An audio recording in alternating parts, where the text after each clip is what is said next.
तो फिल्म की शुरुआत होती है और हम रोड पर चलते हुए एक आदमी को देखते हैं। यह आदमी ब्लैक था। वो नोटिस करता है कि काफी देर से एक कार उसका पीछा कर रही है। जैसे ही वो मुड़कर अपना रास्ता बदलने ही वाला होता है, तभी कोई इस व्हाइट कार में से निकलकर उस आदमी को किडनैप कर लेता है। इसके बाद सीन यहाँ से कट होकर हमें एक कपल को दिखाया जाता है, क्रिस और रोज। एक अजीब बात थी, क्रिस ये बात जानता था कि रोज की फैमिली और उसके टाउन वाले ब्लैक लोगों को पसंद नहीं करते।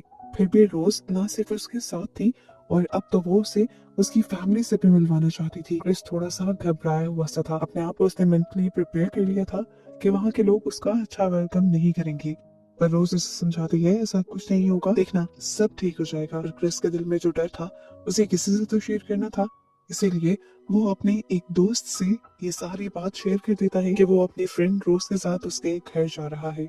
साथ में वो ये भी बता देता है कि उसकी फैमिली और टाउन वाले ज्यादा ब्लैक लोगों को पसंद नहीं करते, तो हो सकता है कि मुझे इनकार सुनकर ही वापस आना पड़े। उसका दोस्त भी हंसता है और उसे कहता है, अरे मुझे तो ये फिक्र है कि कहीं वो लड़की तुम्हें किसी ट्रैप में फंसा कर ना लेकर जा रही हो। क्रिस भी उसकी बात पर हंसता है और ये लोग फोन बंद कर देते हैं।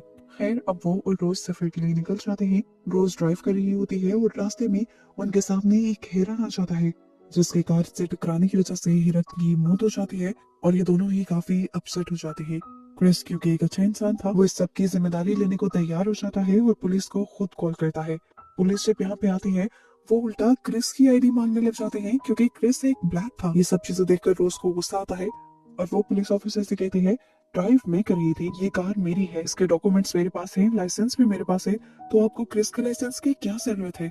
क्रिस जब ये देखता है कि रोज उसे इतने अच्छे से डिफेंड कर रही थी, तो उसे बहुत ज्यादा प्यार आता है और अपने फैसले पर उससे फख्र भी होता है। कुछ ही देर में ये लोग अब रोज के घर पहुंच जाते हैं और एक्सपेक्टेशन से बिल्कुल उलट रोज की फैमिली क्रिस का बहुत अच्छे से वेलकम करती है। क्रिस को ये जानकर अच्छा लगता है कि रोज की फैमिली ब्लैक आदमी को इक्वल ही रिस्पेक्ट दे रहे थे। रोज के डैड क्रिस को इस घर का टूर देते हैं और यहाँ पर लगी हुई अपनी फैमिली फोटोज भी दिखाते हैं, जहाँ पर उनके डैड यानी रोज के ग्रैंडपा की भी पिक्चर थी। वो बताते हैं कि इन्होंने ओलंपिक में दूसरी पोजीशन हासिल की थी रेस में, क्योंकि पहली पोजीशन एक ब्लैक आदमी ने ले ली थी।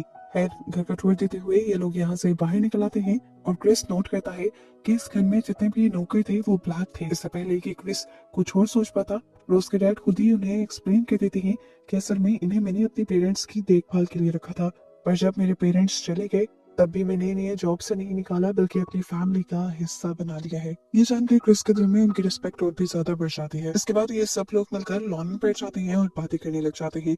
ये लोग क्रिस से क्रिस की फैमिली के बारे में पूछते हैं, तो क्रिस बताता है कि उसकी मॉम के मरने के बाद उसके डैड ने दूसरी शादी कर ली थी और तभी से वो एक दूसरे घर में रहता है। ये जानकर रोज के डैड को एक अजीब सी खुशी होती है। उनके मुंह पर हमें एक अजीब सा एक्सप्रेशन दिखते हैं, ऐसे जैसे कोई उनका मकसद पूरा हो गया हो। यहीं पर अब रोज के डैड उससे अगला सवाल करते हैं, क्या तुम स्मोकिंग करते हो? क्रिस कहता है, हाँ करता तो हूँ, लेकिन मैं इसे जल्दी छोड़ना चाहता हूँ। तो उसके डैड कहते हैं, मुश्किल नहीं, तुम इसके लिए मेरी वाइफ से हेल्प ले सकते हो।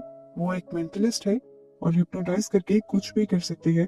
उसने मुझे भी हिप्नोटाइज करके मेरी सिगरेट छुड़वा दी थी। क्रिस को ये बात थोड़ी अजीब लगती है कि जो आदत वो इतने सालों से छोड़ना चाह रहा था, क्या हिप्नोटाइज के एक सेशन से उसकी ये आदत जा सकती थी।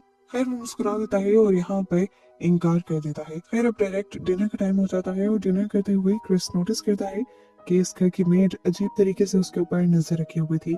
इतनी ही देर में यहाँ पर रोज का भाई भी आ जाता है, जो उससे काफी अजीब बातें करता है और उसे फाइट करने को भी कहता है, पर क्रिस बहुत ही अक्लमंदी से उसे मना कर देता है। डिनर के बाद ये लोग रूम में चले जाते हैं और रोज क्रिस से अपने भाई के बिहेवियर के लिए माफी मांगती है, लेकिन क्रिस उसे कहता है, मुझे कुछ बुरा नहीं लगा। इसके बाद ये लोग सोने की कोशिश करते हैं। रोज तो सो जाती है, पर क्रिस को आज नींद नहीं आ रही थी। उसे यहाँ की वाइब कुछ अजीब लग रही थी। बज़ाहिर तो सब कुछ यहाँ ठीक था, लेकिन क्या अजीब था उसे ये भी समझ नहीं आ रहा था। कंफ्यूजन में अब वो घर से बाहर चला जाता है और देखता है कि वो आदमी जो यहाँ पर गार्डनिंग कर रहा था, वो तेजी से भागते हुए उसकी तरफ आ रहा है। वो डर जाता है, लेकिन ये आदमी उसको कुछ भी किए बगैर यहाँ से अपने ट्रैक पर चला जाता है, जैसे वो भागने की प्रैक्टिस कर रहा हो। जबकि वो ऊपर विंडो में देखता है तो वहां वही कुक खड़ी हुई दिखाई देती है, जो अभी भी उसे अजीब नजरों से घूर रही थी। उसे ये सब बहुत ज्यादा अजीब लग रहा था, इसीलिए वो अंदर चला गया। क्रिस ने बाहर स्मोक भी किया था।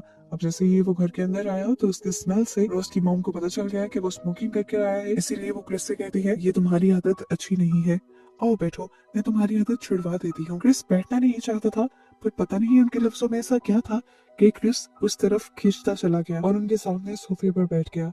इस औरत के हाथ में इस टाइम एक चाय का कप और एक चम्मच थी, जिसे वो बार बार घुमा रही थी। वो क्रिस की मॉम की मौत के दिन के बारे में सवाल करती है, तो क्रिस थोड़ा ऑकवर्ड हो जाता है। वो जवाब नहीं देना चाहता था, लेकिन हमने देखा कि उस औरत ने जैसे ही कप में चम्मच तेजी से हिलाना शुरू किया, तो क्रिस जैसे हिप्नोटाइज होने लगा। उसकी आंखों से आंसू आ गए और वो किसी ट्रांस में जाते हुए इस औरत को सारी वो बातें बताने लगा जो वो बताना भी नहीं चाहता था। क्रिस को समझ नहीं आ रहा था कि क्या हो रहा है।